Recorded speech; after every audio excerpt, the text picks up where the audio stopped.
ആന്തരികമായ പരിവർത്തനങ്ങൾക്ക് മാത്രമേ നിലനിൽപ്പുള്ളൂ.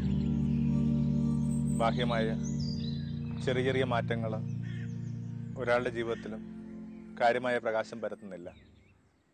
അതുകൊണ്ടാണ് യേശു പറഞ്ഞത്, പുതിയ വസ്ത്രത്തുണ്ട് പഴയ വസ്ത്രത്തോട് ചേർത്ത് തുന്നരുത്. കുറേ കഴിയുമ്പോൾ രണ്ടും ഇങ്ങനെ കീറി നിങ്ങൾ ആദ്യത്തിനേക്കാൾ അപഹാസ്യനാവും. പാച്ച് വർക്കല്ല സ്പിരിച്വാലിറ്റി എന്ന് പറയുന്നത്. പുതിയ വീഞ്ഞ് പഴയ തോൽക്കൂടത്തിൽ വെക്കരുതെന്നൊക്കെ യേശു പറയുന്നത് അതിൻ്റെ തന്നെ.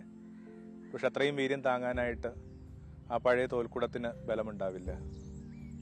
അടിമുടി സംഭവിക്കേണ്ട ആന്തരിക പരിവർത്തനത്തിൻ്റെ ദൂതാണ് അഷ്ടഭാഗ്യങ്ങൾ. നമ്മളതാണ് ഈ ദിവസങ്ങളിൽ കാണാനായിട്ട് ശ്രദ്ധിച്ചുകൊണ്ടിരിക്കുന്നത്.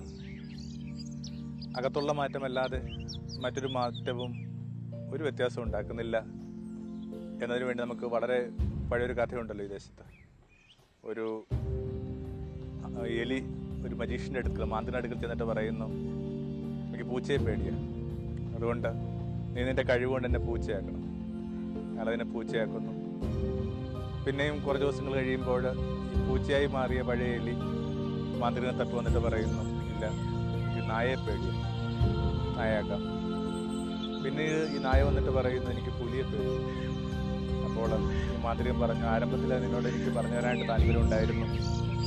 എത്ര നീ പുറത്ത് മാറിക്കഴിഞ്ഞാലും, നീ നായയായാലും ഇനിയിപ്പോൾ പുലിയായാലും എൻ്റെ ഉള്ളിപ്പോഴും പഴയ എലിയുടെ തന്നെ. വളരെ ടിമിഡായിട്ടുള്ള, ഭീരുവായിട്ടുള്ള ഒന്നാണ്.